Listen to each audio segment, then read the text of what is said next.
Assalamualaikum warahmatullahi wabarakatuh. Halo anak-anakku semua di kelas 4, apa kabar kalian hari ini? Semoga dalam keadaan sehat dan siap menerima pembelajaran hari ini. Kita bertemu kembali di pelajaran IPA kelas 4, tema 5 subtema 2 tentang pemantulan cahaya dan alat optik. Ya, anak-anak, sebelum kita mulai belajar, marilah kita mengucapkan basmalah terlebih dahulu. Bismillahirrahmanirrahim.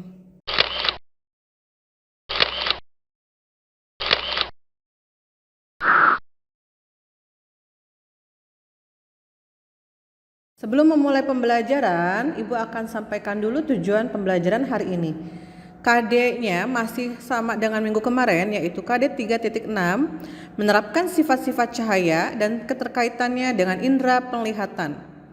Setelah mempelajari pelajaran hari ini, kita akan dapat mengidentifikasi pemantulan cahaya teratur dan tidak teratur. Kemudian kalian juga dapat memahami contoh-contoh alat optik dan fungsinya. Oke anak-anak, mari kita langsung saja ke pembahasan pertama, yaitu tentang pemantulan cahaya teratur dan tidak teratur. Let's check it out.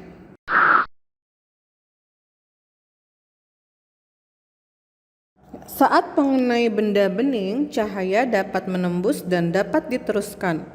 Namun, jika cahaya mengenai benda gelap, cahaya akan dipantulkan kembali.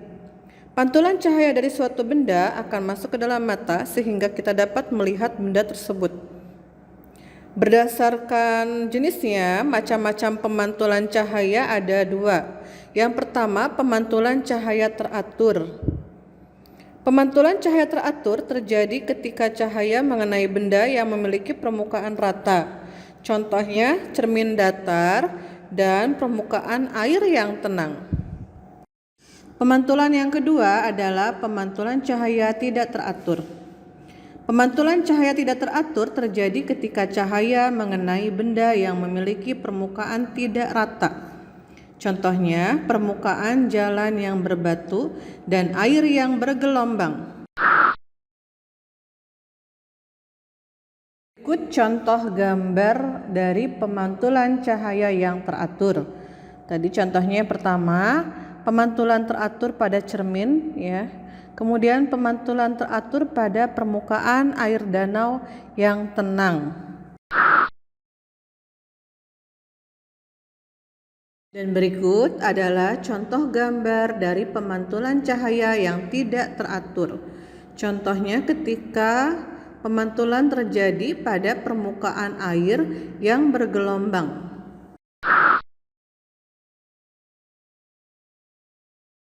Baiklah anak-anakku, sekarang kita sudah beralih ke pembahasan yang kedua, yaitu tentang alat optik dan fungsinya.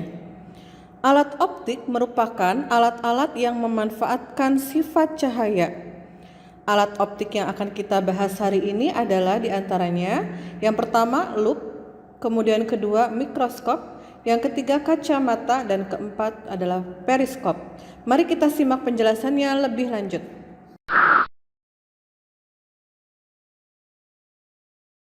Alat optik yang pertama adalah lup atau disebut juga kaca pembesar.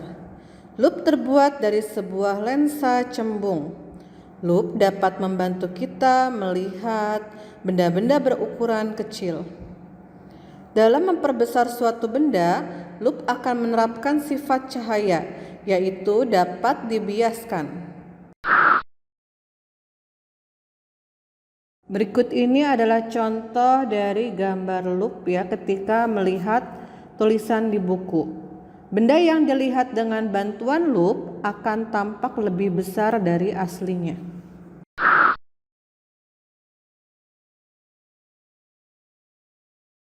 Ya, alat optik yang kedua yaitu kacamata. Lensa kacamata terbuat dari lensa cekung atau lensa cembung. Tahukah kamu cara kerja kacamata? Salah satu sifat lensa adalah dapat membelokkan cahaya. Cahaya dari luar menembus lensa bening, lalu dibelokkan ke retina mata, ya, salah satu bagian dari mata, sehingga kita dapat melihat benda lebih jelas. Kacamata diperlukan oleh seseorang yang memiliki gangguan penglihatan untuk melihat benda-benda jauh ataupun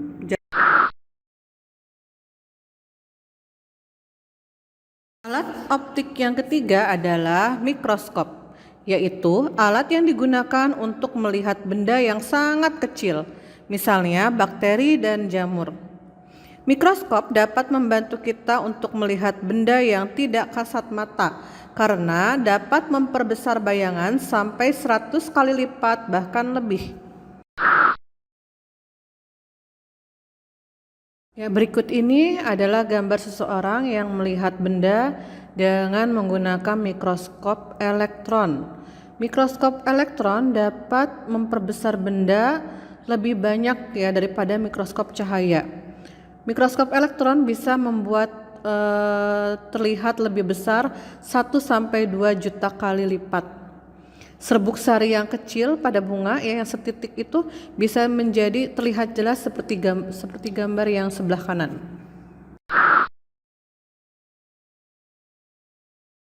Berikut ini gambar beberapa benda yang menarik ya jika dilihat menggunakan mikroskop. Yang sebelah kiri adalah gambar kulit kupu-kupu ya. Teksturnya kelihatan jelas dengan menggunakan mikroskop elektron tadi ya. Kemudian sebelah kanan adalah mata tawon jika dilihat menggunakan mikroskop.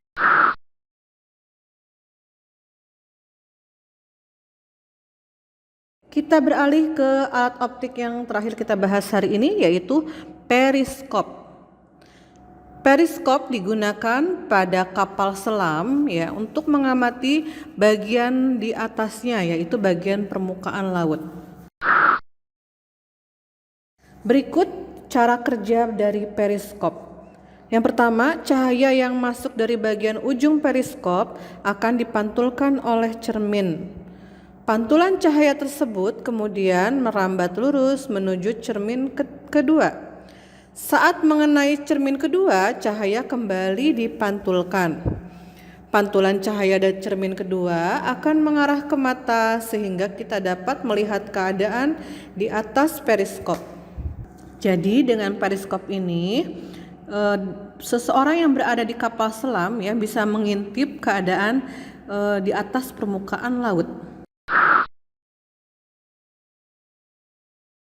Ya, berikut ini adalah skema cara kerja periskop yang memperjelas dari penjelasan sebelumnya.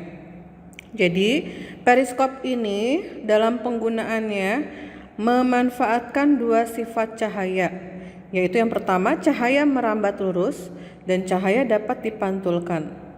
Kemudian periskop juga menggunakan dua cermin datar yang berada di dasar dan di bagian ujung periskop. Demikianlah pembahasan kita hari ini tentang pemantulan cahaya dan alat optik. Menarik sekali ya membahas alat optik ini, dan sebenarnya alat optik ini tidak hanya 4 alat yang tadi ya, masih banyak alat optik yang lainnya. Silahkan kalian cari dari sumber-sumber belajar yang lainnya. Baiklah anak-anakku semuanya, marilah kita bersama-sama menutup pembelajaran ini dengan mengucapkan hamdalah. Alhamdulillahirabbil alamin. Terima kasih atas segala perhatiannya. Tetap semangat belajar dan selalu berusaha menjadi yang terbaik. Sampai bertemu kembali.